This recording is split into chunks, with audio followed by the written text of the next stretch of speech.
and welcome to the second CPC3 lecture of 2022, our second semester. I'm your host this evening, Scott Roy, and I'm the Director of Development for the college, and I'm honored to be with you this evening. I'm excited to finally have this lecture after it was postponed in November, and I'm glad all of you can be here. These lectures are intended to help each of us delve a little deeper into the areas of theology, tradition, and our times, which is precisely the three-dimensional nature of the CPC3 lectures. In a moment, I'll bring up Dr. Andrew Caitler to introduce tonight's lecture and the topic.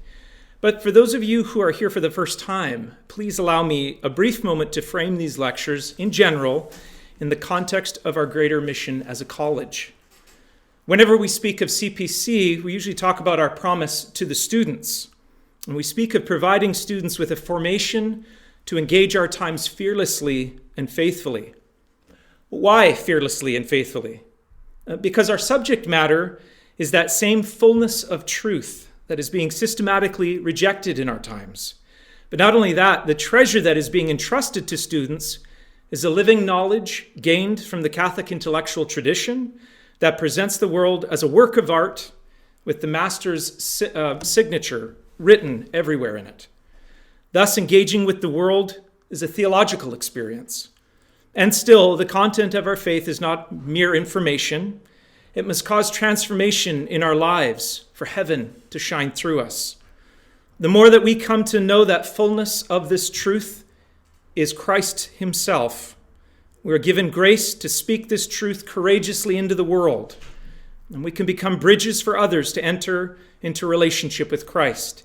Yes, all of this takes truth and boldness. Be not afraid, as Pope St. John Paul II once said.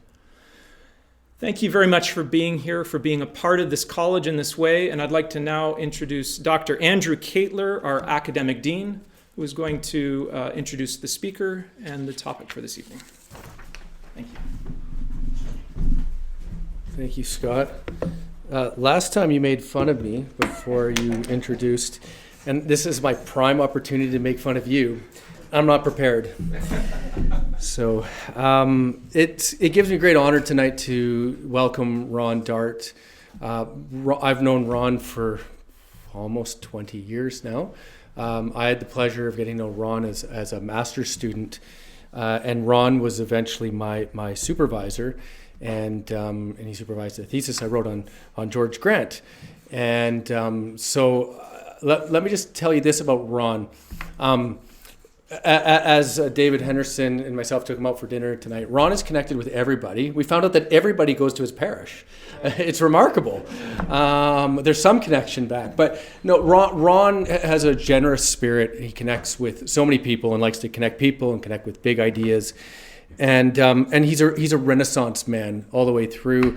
Ron can talk about T.S. Eliot, and in a breath later he's talking about Homer, or as like tonight he's talking about Sophocles. That was at dinner. Or tonight he's going to talk about Jordan Peterson. So he's an extremely well-rounded thinker. I wouldn't say well-rounded man. You still have a great physique, Ron. It's just wonderful to have you here. Let me just read you the formal hang on, find this here. The info on Ron here. Ron Dart has taught in the Department of Political Science, Philosophy, Religious Studies at the University of Fraser Valley since 1990. I think he's the longest serving person at UFV so far. Is that right? One of the last. One of the last. Yes, last dinosaurs, I believe. He was on staff with Amnesty International in the 1980s. Ron has published more than 40 books, including editing Jordan Peterson, A Christian Perspective, came out in 2020. Ron also has 2 articles in the newest book on Peterson to be published. Actually, it's published, when did it come out? November? Yeah, just 2 weeks ago. Oh, okay, 2 weeks ago. So if you're interested in these books, Ron brought along a box. You can purchase either of these books. You can see Dr. Henderson waving them around. They're $25 a book. So feel free to come and chat with Ron and to purchase a copy of the book. So without further ado, Ron, great.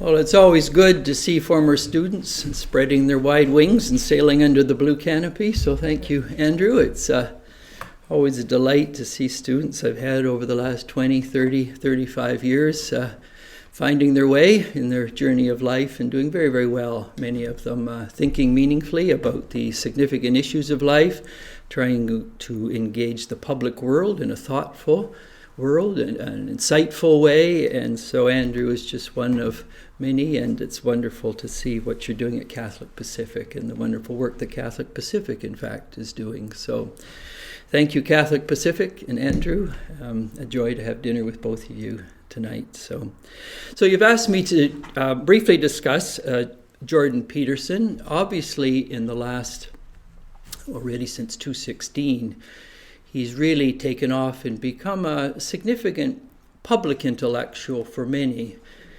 Probably more than most, he's raised some of the hard and difficult issues at the center of the culture wars that we're facing at the present time, and he's done it fearlessly, he's done it thoughtfully. Obviously, he's created reactions in the process. For anyone who challenges a certain orthodoxy, particularly a certain form of liberal orthodoxy, is going to be seen as heterodox or a heretic to the new sort of catechism of a certain type of orthodoxy. And so what I'd like to do tonight, using the Isaiah Berlin and the older Aesop's fable, where he talks about or Aesop, and then Berlin picks up the difference between the hedgehog and the fox. The fox travels over significant terrain and covers a variety of areas. The hedgehog burrows deep into a certain area.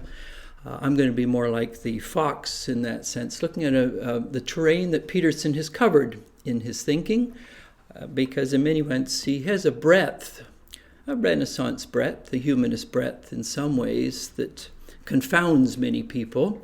He also has a depth in the areas of myth, of psychology, and he's tried to bridge a variety of disciplines. He obviously has drawn forth the ire of a certain intellectual position by challenging it and by moving more public in some of his thinking, which if he'd stayed as a more safe university professor, he wouldn't have had the reactions he's had. But so I'll touch on some of these issues. For some of you, you may have read his bigger tome, Maps of Meaning, which is his much more sophisticated work brought out in the 1990s. Many haven't read that work, and his more popular work, 12 Rules and another 12 Rules.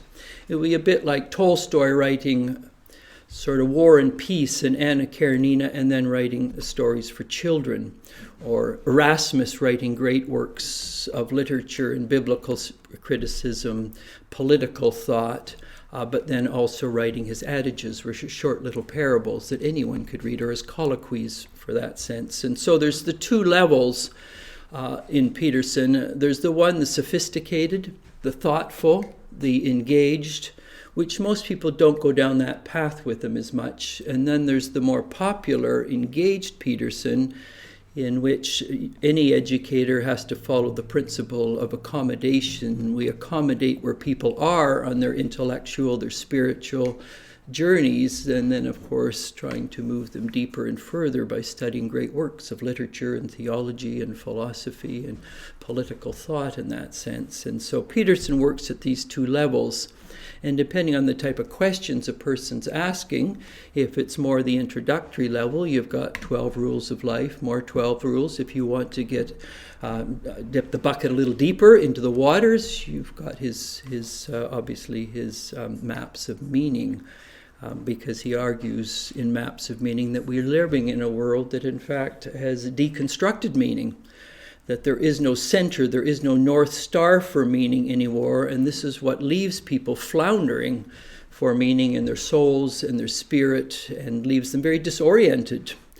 What Charles Taylor will call, many feel, the malaise of modernity, a certain malaise, a certain unsettledness, not knowing how to orient, not knowing how to direct with their souls, with their life journey, with their vocations, or what George Grant, our great public philosopher, has called intimations of betrayal.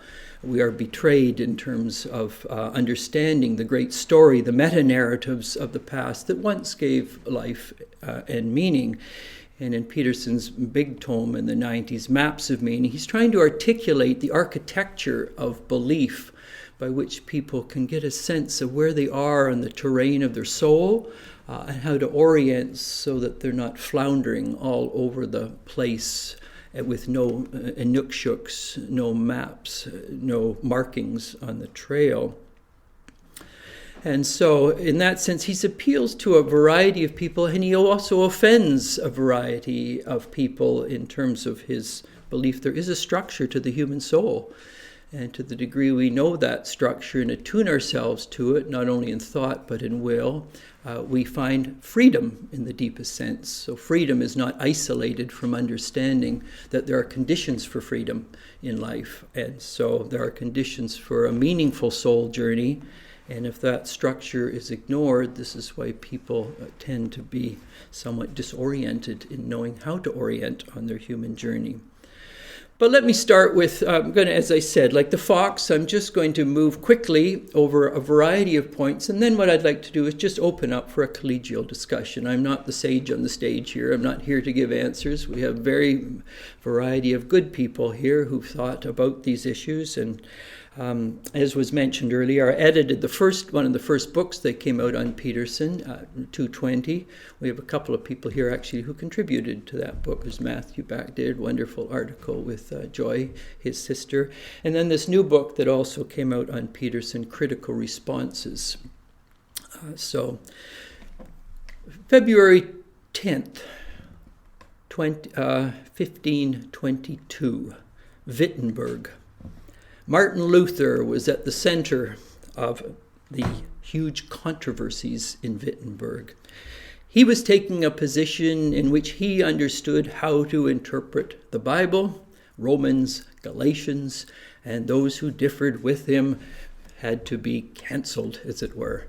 And there were those such as the Zwickau prophets, Karlstadt, who moved in a different direction and thought that Luther had misunderstood how you understand and interpret the Spirit. And they saw Luther as the problem. There was the Catholic Church at the time who felt that Luther was a heretic, and they understood the truth. Culture wars. February 10th, 1522, fast forward to our time, February 10th, 2022. Do the times really change? Do the principles really change? Or do we just keep recycling the same story like a Shakespearean, either tragedy or tragedy, comedy, or a Goethe or a Sophocles or Aeschylus? How often do we keep replaying the same story again and again throughout history? The Reformation is about one incident. We are facing our time in which there are those who are convinced that they understand reality, their interpretation of reality, and there are others who differ with them. Just as in Luther's time, you had immense fragmentation in terms of understanding religious truths. It can be religious truths in our times, or we just secularize those principles, and you have different tribes or clans, each claiming that their interpretation of reality, of truth, of human identity is the right one. In the midst of that confrontational approach that we find in a Luther, that we find in the Zwingli's further north, in Zurich, in the Roman Catholics' tensions of the time, there was Erasmus, the peacemaker, the reconciler, the one who recognized we are all finite and fallible in our understanding. And as a result, we can learn much from those, particularly those we differ with, and who often seem to be the opponent and the enemy. So two traditions emerge in the 16th century. Michael Massing has done an excellent book, quite a large tome called Fatal Discord, in which he looks at these two traditions which emerge in the 16th century, in which is the confrontational mode and the irenical, the peacemaking, the bridge building mode in that sense.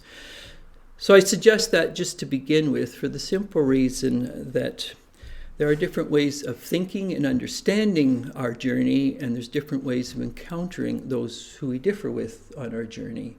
And much hinges in terms of how we understand that, because there are consequences that follow from that in relationships and friendships and family and those we interact with. And the Erasmian tradition takes us in one direction.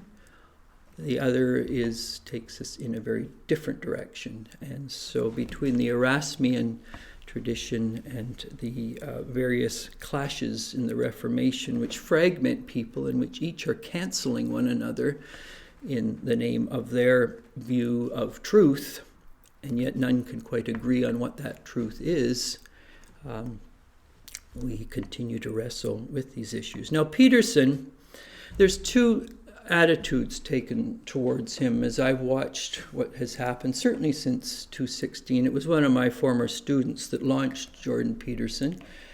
I had breakfast with her last week. She worked for Rebel Media at the time. She's left Rebel Media since there, but Lauren's Southern, and Lauren often comes to see me when she's grappling with a variety of complex issues in her journey. That was 2016. And from 2016, Peterson really took off in terms of a public intellectual. He was known in Ontario, University of Toronto, psychology department at the time. He drew large classes in his work on myth at the time, and the significant element of myth as a way of understanding our soul, our journey, the great works of literature, and how some of those are played out in contemporary epics that have become films like Lord of the Rings, Harry Potter, Star Wars. Recent production of Dune is yet another one of these great myths, obviously, that has taken off. But there are two strong reactions. And in that sense, it's no different than the Reformation. There are those who demonize him as the worst thing that's happened on planet Earth, as a reactionary, as a fundamental. I mean, once you've decided on orthodoxy, those who don't fit in are seen as the problem. And so he's often been dismissed, misunderstood, caricatured, not read carefully. And then there are those who, as it were, slip into genuflecting before him. So on the one hand, we tend to get those who are excessively critical of Peterson without understanding him, and the others who are excessively uncritical of Peterson. On the other hand, and to find some sort of middle way between this, and this is why the title of my presentation is Sic et Non. Yes, what is the good that Peterson is contributing to public discourse, public dialogue in engaging these issues, but what might be some kindly, some gracious questions also to ask of him in the process in an Erasmian way in that sense. Because merely turning on people like rams in rutting season just does not encourage dialogue, thoughtfulness, basic civic virtues and civility in the public square. And so what I'm going to try and do tonight is hopefully offer the good, give you a nice feel for the positive things he's contributing, but also a couple of hopefully kindly questions, if he was here, that we could also engage in a discussion with him in that process. So a couple of points I'll follow through with here. One, it's important to understand he is a psychologist. As a psychologist, he's trying to bridge. He's not only a theoretical psychologist, he's also an applied psychologist. As a theoretical psychologist, he's trying to blend, on the one hand, the importance of the hard science, objective information, what an empirical approach can offer to the human soul. And when the soul goes wrong, the consequences, the depression that can happen, alcoholism that can happen, drug addictions, a whole variety of things when the soul becomes disoriented. And as a psychologist, he's very interested in what science, in the best sense of science, can offer towards healing and insight. But he also realizes that approach to science, it reveals insight, but it also conceals. Any method we use will always reveal, and it will conceal at the same time. Hence, he's very interested in myth, in story, in narrative, and what the great myths of the world offer, including the Christian myth in the Bible. As most of you know, he did lectures at University of Toronto in Genesis, unpacking some of the great stories in Genesis and their perennial relevance. Remembering myth is not a falsehood, it's an eternal truth wrapped in the garments of a story. Some people think, well, if myth is not historical, it's an untruth.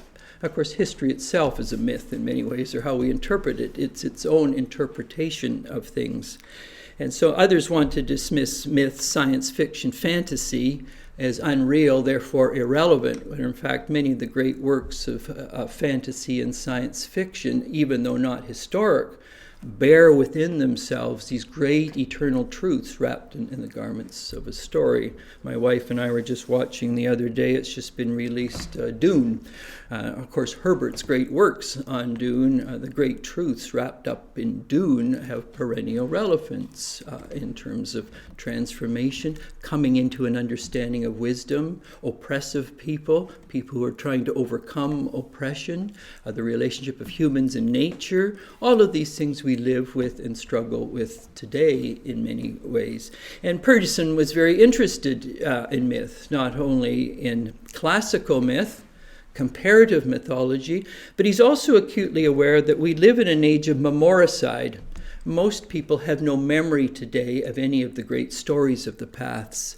I find with many of my students, if you ask them, tell me some of the great stories of Greece or Rome or India, some of the great stories of other cultures as well. Tell me more about the Arthurian tradition. Let's get into the Mahabharata, these great it's like there's no memory anymore.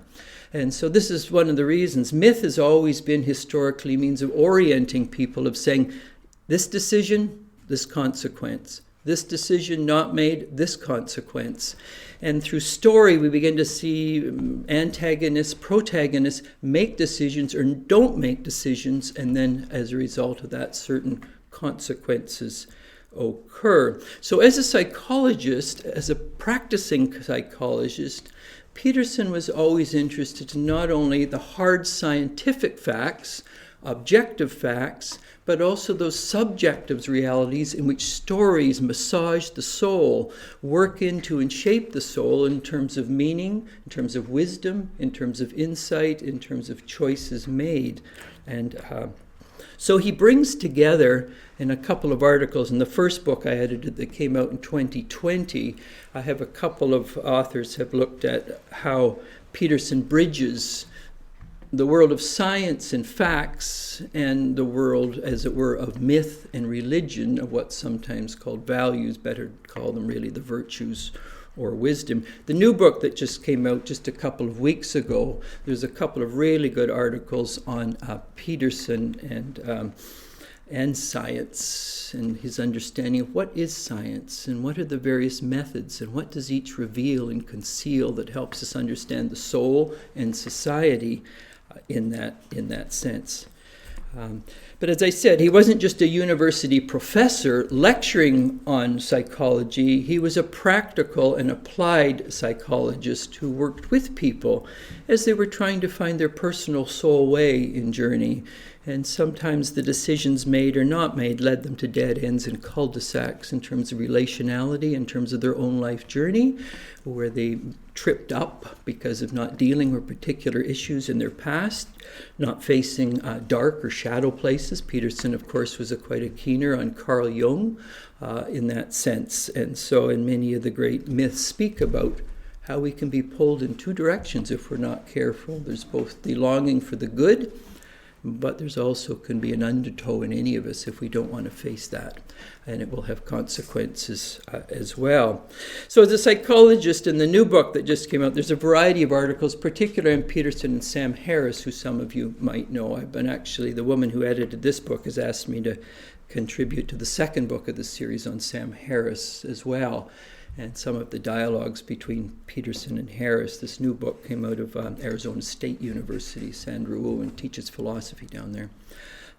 So the first point to note is that what you get in Peterson, and in that sense, he wouldn't have been all that controversial if he had merely stayed in an intellectual academic world trying to synthesize the best of hard science, which produces, at least in principle, objective information, the world of knowledge, and also the world of wisdom, the world of insight, for which myth itself is a conveyor or a vehicle. And that's one element that many people they don't follow him down that track as much, because that's not their bigger questions. For more thoughtful people, in fact, those are significant questions of the relationship of religion and science and the ongoing debate that has occurred really in the last 500 years. It's an older debate, but he's entered into that fray, and he's held many people's attention in that sense. In his turn to myth, then, he draws from many of the great people who've been engaged in myth. Obviously, one of the key figures would be Carl Jung, and you'll see him constantly turning to Carl Jung, interpreting Jung in a certain way. Joseph Campbell was very popular when I was growing up. Joseph Campbell packed university theaters in terms of his work on The Hero with 1,000 Faces, and a whole range of works in which he looked at the challenges that each person must face to become who they're meant to be. And often people who don't have the courage or who shy away from the difficult challenges never become in life what they might have been. And often myth is the story of women and men again and again facing the challenges. Some overcome them. In Greek it's called agon. You overcome the challenge and then you become more than you thought you could be. Others retreat from the big challenges, and of course they never become. They don't take the risks in life. And you see all of the great heroes and heroines in myths constantly facing challenge. They either overcome it, they face into the storm, they direct the ship across the water, or they don't. They turn back into the cove where it's safe, it's secure, there's no risk, no danger, but they never sail across the water to the shoreline of another place of who they could have been as human beings. And so his interest in myth, whether it's Carl Jung, Joseph Campbell, very interested, obviously, in some of the contemporary movies that are out that are just very much embodying these great myths, like I mentioned earlier, Lord of the Rings, Harry Potter, Star Wars, Chronicles of Narnia. But he also draws, recognizing, as I mentioned earlier, that because we live in a world of memoricide, no memory of the great stories, the meta-narratives, the epic stories, that Walt Disney, for example, is one of the means that most people are given stories. So things like Pinocchio and Snow White and Peter Pan and all of these stories, they come as signals in that sense of decisions made or not made. And you study Peter Pan and, of course, his journey, and Pinocchio to becoming a real boy, all the decisions, in fact, he made, all the detours he made on his journey. And finally, he becomes a real boy by finally sacrificing at the end of the story for his father. He moves from a little marionette to actually a living person because he's willing to think of others beyond himself. And so whereas always you got Jiminy Cricket whispering as a conscience, but he often ignores his conscience again and again. The Peter Pan is the pan who I can pan, of course. We get our word, I can be anything I want. And we get that a lot today in our culture in terms of the protean self, the liquid self. I can change identities as I change clothes. It's the pan, the little boy who never grew up and did not know how to deal with real relationships. So you get this Wendy, who's the real person, he doesn't quite know how to deal with her, whereas Tinkerbell is the fantasy woman that he can forever fantasize about, but it's not a real relationship. And so Peterson works on all of these things. He's very interested in relationships and how people, if they don't understand how to interact meaningfully with one another, what are the consequences, short-term, long-term, for not hearing, for not understanding the soul of another and making decisions in that sense. And so myth is very important in all of that. Obviously, in Canada, we've had key people. The great Northrop Frye in Canada. His works on myth, antedate. I did my article in this new book looks at, I call it Biblical Lilliputians Meet Gulliver. from Jonathan Swift's Gulliver Travels, and I'm not referring particularly to Peterson as Gulliver, but Northrop Frye, but in that sense, Peterson is a nice pointer to Northrop Frye and myth. I don't know if many of you know the novels. I grew up with Robertson Davies. Robertson Davies, all of his novels deal with sort of myth. Margaret Atwood comes out of that tradition as well. So in Canada, George Grant, our great public philosopher, his first major work, Philosophy in the Mass Age, he looks at how do you hold the tension between the very abstract way of understanding order and purpose and meaning via natural law, but then on the other hand, what's the role of myth in helping us understand all of that as well? So we have in Canada a long history of important thinkers who've grappled with the meaning and significance of myth.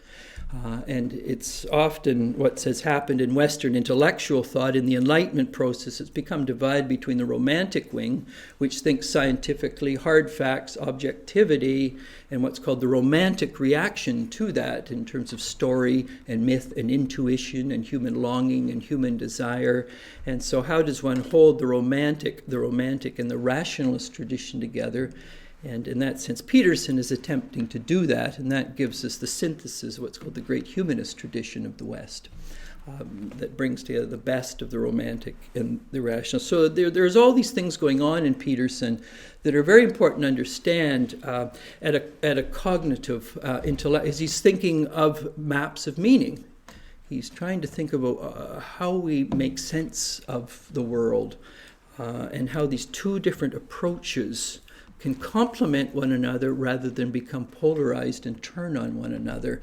And often, sadly, so that often happens. Next little thing, I just want to lightly light down on the Bible, because Peterson in his lectures a few years ago at University of Toronto, most people thought Toronto, this big cosmopolitan city, very secular, why would anyone go to lectures on the Bible? Surely we've grown beyond that as people of Enlightenment tradition evolving into the future. The Bible is an antiquated text and it's absolutely irrelevant for we enlightened people. And what has happened as a result, there has been an approach to the Bible which is a very simplistic literalism. And you'll have on the one hand people who approach it believing it's inspired, it's infallible, it's inerrant, and you have to read it literally. So it mentions 6 days in Genesis, therefore it was 6 literal days. If there was a flood of Noah, where can we find that ship in Mount Ararat? We need empirical evidence to prove that the text itself can be depended on. One of my cousins many years ago, she was an archaeologist, spent a lot of time doing work all over the world and investigating sites that were in the Bible, and if we can't find it, can the Bible be trusted? Because we need science to verify. So this literal scientific approach, if it can't be found, therefore the text can't be trusted. Or you'll get often a lot of the violence and elements of the Hebrew canon or the Old Testament is that God? Or how are we to make sense of that? Now, the reaction to that, who are equally literalists, are the new atheists, because they look at what is happening on the literalist right, or the elements of that approach, and they say, well, if that's what the text is about, just reject it entirely, because these things can't be verified or falsified in any objective, thoughtful, rational manner. So these two types of literalism, of the devotional type that wants to constantly see the Bible as somehow a scientific document, and the new atheists who say, well, you can't verify in anything, so chuck the text. Now, Peterson comes right up the middle. He says that's not what the text is about. You totally misunderstand why the text exists. He's very interested in what you call the moral, or in the Catholic sense, the tropological sense of how you interpret a text, what it means personally. And so Genesis, for example, genesis in Greek, it just means the beginning of all myths, the beginning of all stories. So what are some of the great perennial truths in Genesis? Well, one, obviously, the clash between order and chaos, a sibling rivalry, family rivalry, tensions between husbands and wives. He just begins to unpack this. Abraham having to leave behind that which was near and dear and predictable, and taking a risk on his journey, not knowing where it was going to take him on his journey, moving by faith. Hospitality. in Genesis. So what do you do when the foreigner comes and you don't know who is the foreigner? And can I trust these people who are coming? So Abraham dealing with angels unawares is very similar to the Greek myth of Philemon and Baucis. It's actually the same myth in that sense. Now, is it historically true? Can we find historically, literally, well, you can't repeat that historic event, but the perennial truths of tensions between husbands and wives, between parents and children, of taking risks in life beyond that which is comfortable and that which is secure. Each of the myths, remembering myths, and Peterson wouldn't chuck the historical, he would just say there's more to the story than the historical. Don't get trapped in a one-dimensional, single-vision approach to the text. That's not how the tradition, the Western tradition's ever approached. The literal is the very lowest. There's 6 levels of how you interpret any text, and certainly as Roman Catholics and people grounded in a classical tradition, you would know that there's far more ways than reading a text than the simple literal, not to get bogged down in that fairly low-level debate in some ways, which many people sadly so get frozen in, and they never rise above that to a higher level. And so in his existential, in that sense, approach, his tropological, his moral approach to what is the text saying to us in terms of self-understanding, transformation, what are those things that hinder us from becoming who we could be, and what are those choices we can make to lead a fuller, a richer, a deeper, a more meaningful life? And each person has to name those particular things in their soul as they chart the architecture of their inner life, or the doors they don't want to open in the soul of their life that have to be open for the winds of the Spirit to blow in a more meaningful way. So his approach to the Bible then, certainly for many people in Toronto, they were just packed. I don't know if many of you saw those lectures, but they were packed out in Toronto, and they opened up new possibilities for people, for some who had grown up in traditions in which the text spoke to them no more, and debates at a low level spoke to them no more. They are irrelevant. All of a sudden, the text is beginning to speak to them, and as Nietzsche would say, they're all too human journey in that sense. I've had students who had basically chucked their faith because they'd grown up on a simplistic literalism, and Peterson brought them back because of a much more engaged, thoughtful, personal approach to the text that spoke to them in a meaningful way. And I've also had many students who've grown up in very committed secular upbringings, and why would anyone waste time in religion or the Bible? And all of a sudden, he's giving interpretations that speak to him about their family dynamics, speaking about sibling rivalry, about taking risks in their journey, and not sure where the end is, but being faithful to what is being summoned within them in terms of their life direction. And so the text comes alive as a dynamic text to speak to people. And so he's in many ways brought the Bible alive for people who in many ways either ignored it as an antiquated text or a scholarly text or something which is irrelevant, and said, no. The great stories in Genesis, which are the beginning of all great stories, speak to us across time, culture, history, because the perennial truths locked within them. Now, if he'd only stayed at that level as a good boy, in that sense, he would have attracted a certain crowd, okay? He would have appealed to a certain audience which was interested in, I see, the text is more than I thought it was. The science-religion issue can be thought through in a more meaningful way. But he didn't stay in that comfortable university context. He dared to ask questions you're not supposed to ask in a culture.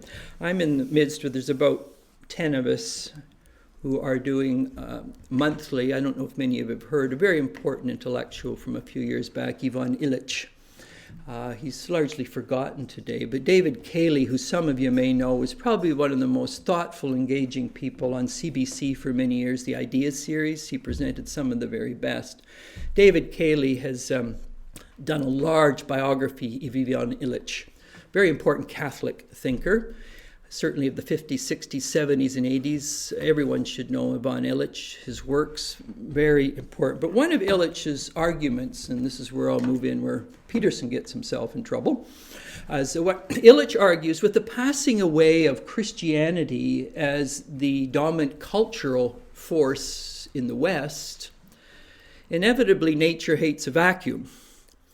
So with the church passing away as significant player in public education, public media, public culture, public arts, the new church which has moved in has become the university and the public media. And in that sense, just as the church has an orthodoxy with a catechism and a dogma, so this new church, as it were, liberal orthodoxy, has its own understanding of what we should believe and what we should not believe, and what the issues are, and how we should interpret the issues. And if you dare to differ with those issues, you become heterodox, you become a heretic. In that sense, Peterson is very much a heretic. So when we think of sort of the political correct culture of our time, there's a laundry list of issues that people are expected to salute before, to genuflect before in public culture, whether it's a certain approach to First Nations, whether it's gender, whether it's race, whether it's the whole BIPOC, whether it's SOGI. I mean, you can go on with these issues in which in the public domain, one is expected to uncritically accept what is handed. And this is the orthodoxy of a certain type of liberalism. And the woke tradition, of course, Peterson will raise the question of waking from woke, and these sorts of questions. But in many, in that sense, the church, the new church of the university and public media, has its own orthodoxy, and one is expected to line up on these issues. And if you don't, then you get marginalized. Peterson has dared to raise, and this is what's got him into trouble, as I mentioned earlier, if he'd stayed in the world of biblical exegesis, if he'd stayed in the world of the debate between science and religion, if he'd, like Joseph Campbell or Carl Jung, if they'd continued to massage the world of myth for personal understanding, he would have still been fairly in a safe, although thoughtful world. But he has ventured forth into the public realm and dared to critique the liberal Sanhedrin in that sense. And you don't critique Sanhedrins. They are the power brokers of culture. So with Christianity passing away, the new religion becomes liberal orthodoxy. And whether one is at university or public culture or media, there are certain things that one is expected to genuflect. And if you don't, there's something wrong with you. You're not properly conditioned. You're not properly socialized. You're a reactionary. You're a fundamentalist. You must be. If there's only two positions, you're either a progressive or a reactionary conservative. And when people think in those binaries, in that sense, it's no different than the 16th century. I'm right, you're wrong, or I'm right, you're wrong. But sadly so, this is what we've come to. And so what we get in someone like Peterson, he probably more than anyone else, and he knows that world because he worked in it. He's not like he's an outsider who knows nothing about the internal world of political ideology at the university and how it operates in the realm of the social sciences or the humanities or literature or political theory or religion, any of these. He has been an insider for decades, and he understands that very, very well.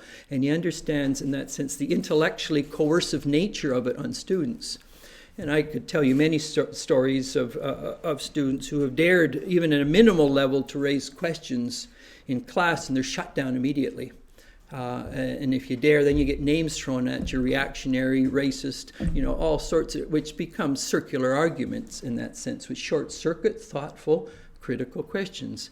Oddly enough, critical theory, which is about thinking critically, most people in critical theory don't think critically about their own agenda.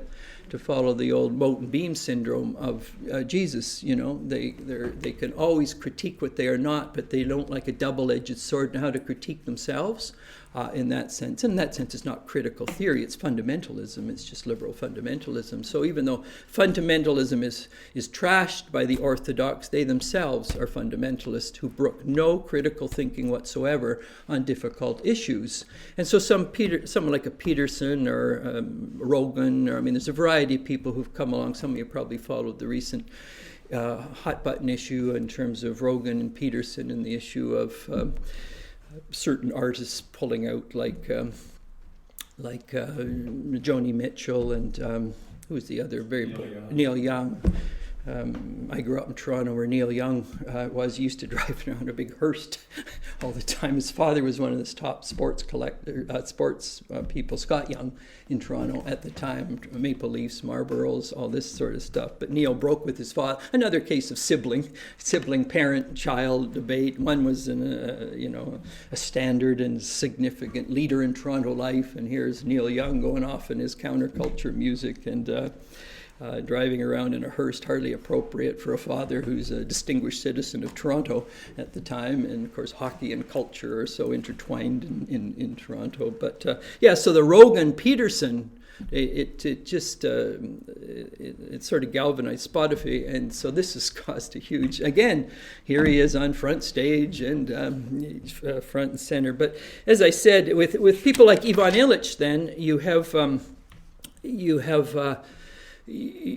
astutely so, Illich recognized that with the passing away of Christianity in the church, the new church was going to become a secular liberal culture which demanded its due of adherence, and the education was the place where the new priest would exist. Okay, and our new Vatican is Victorian in that sense, and so you get the messages passed down, how you're meant to teach, what you're meant to teach, and poor students are the subjects of this sort of catechism. So the issue of catechism, orthodoxy, heretic, it's just, you've just changed it, that's all. Okay, it's just a new authority.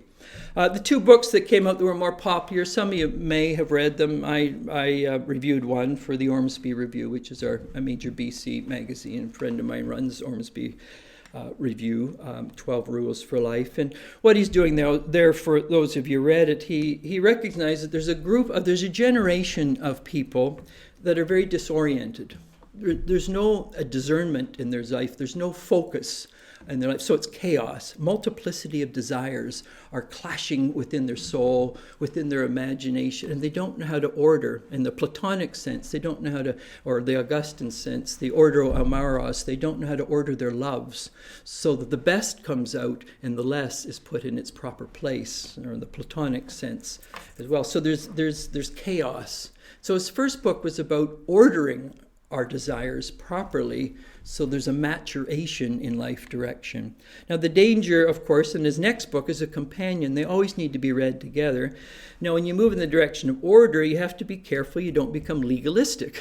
And so you often need the critique of order when it becomes too orderly.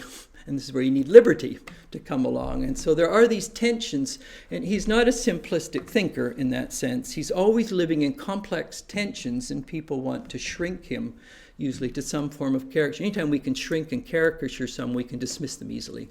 When you're dealing with complicated thinkers, lesser thinkers inevitably, as I say, embalm a certain element, and then we can dismiss them. We can put them in the tomb and get rid of them.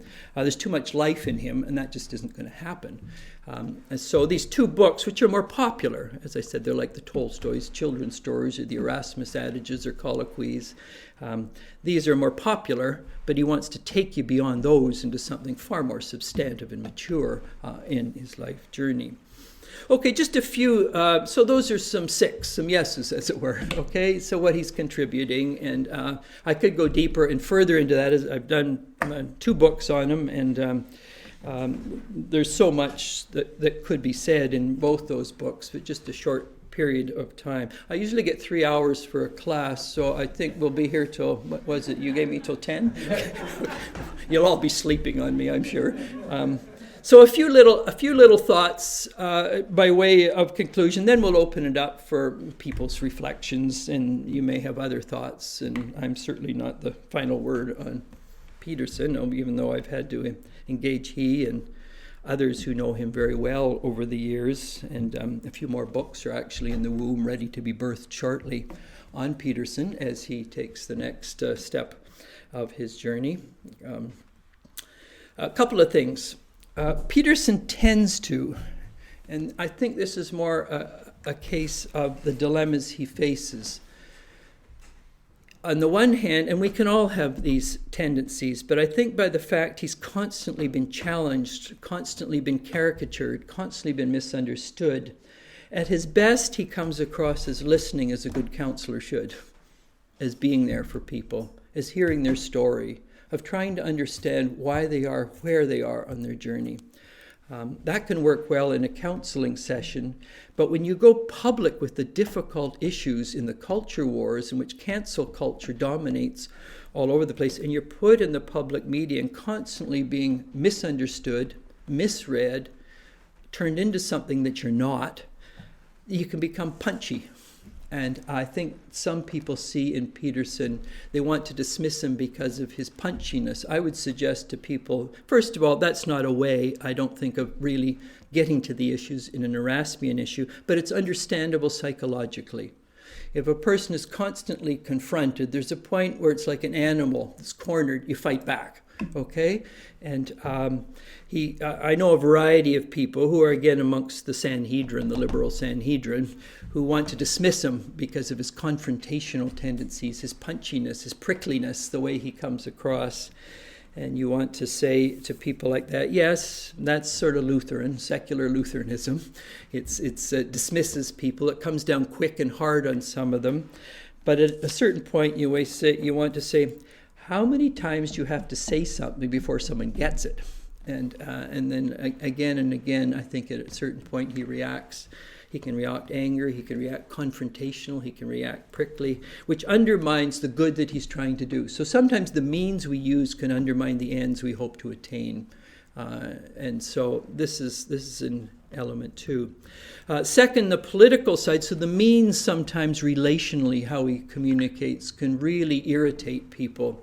At his best, he comes across as a good psychologist would, as listening, trying to understand, hear the soul of others, the heartbeat of others. But when he hits the public realm, sometimes this feisty fighting side comes out, which then undermines the good that he's trying to do. Secondly, he grew up in Fairview, Alberta. As a young man, my kids live in one of them. They're up in Edmonton. We were just with them this weekend. As a young man, he was drawn into the orbit of the blue blood NDP leadership in Alberta. The person he grew up with, can you guess who he grew up with? Probably is one of his better friends. Rachel Notley, former premier of Alberta. The librarian in Fairview was Notley's, the head of the NDP. What's his name? The former head of the NDP would be her father. What's his name? As you get in your 70s, you start losing names. They slip like water through a sieve, you know. Grant Notley. Well, Grant Notley was the head of the NDP at Fairview. His wife worked in the library, and the young Jordan Peterson was again and again welcomed into the library, and Grant Notley's wife fed him all these left of center political tracks. And for a few years as a young man, he was very engaged in NDP politics, which doesn't fit quite well with Albertan culture. In many ways, it's like they're two different worlds that don't belong together, other than periods of history, like when Rachel, because the Conservatives divided, really, Rachel came up. That's often happens if the left divides or the right, then the other party just comes up for an interim, a short period of time.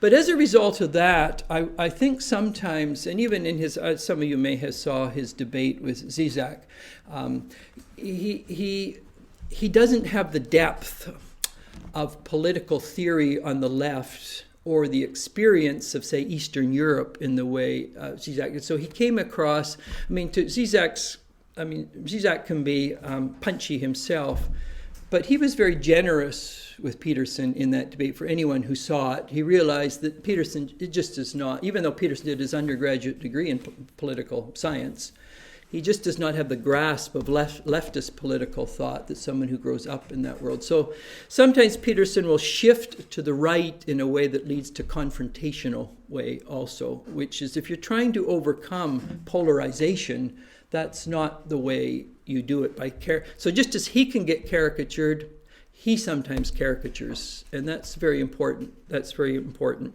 to understand, which perpetuates polarization, sort of Reformation polarization. And if you're an Erasmus by temperament, which I guess I am in some ways, I'm always looking for means of overcoming polarization and unhealthy ideology, which I've often been asked to moderate public debates, and I ask the two sides so that you don't slip into debate. There's two questions I'm wanting you to ask. Is what is the good in the position that you're opposing, and what's the limitations in your own outlook?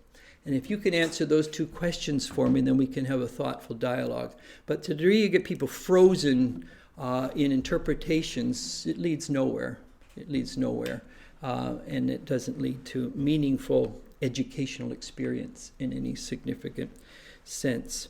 The third one, which for those of you who had come from more of a Catholic tradition or older Christian tradition, whether it's Orthodox, Anglican, or Roman Catholic, his approach to the Bible is a step beyond literalism, and that he should definitely be commended for.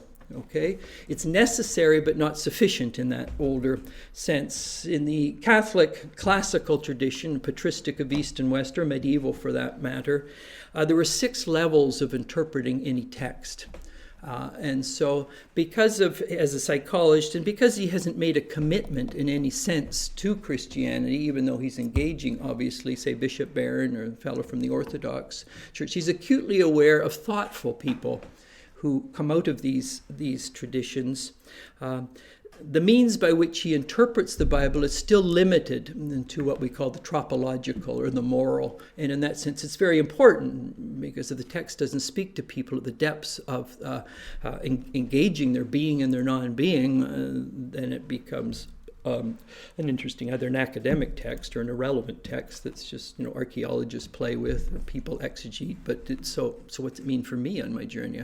As you all go on your journey, I'm sure you're going to find many people that are very skilled scholarly, but in terms of their soul and in terms of their decisions and in terms of how they engage other people, they haven't done the internal homework on their soul.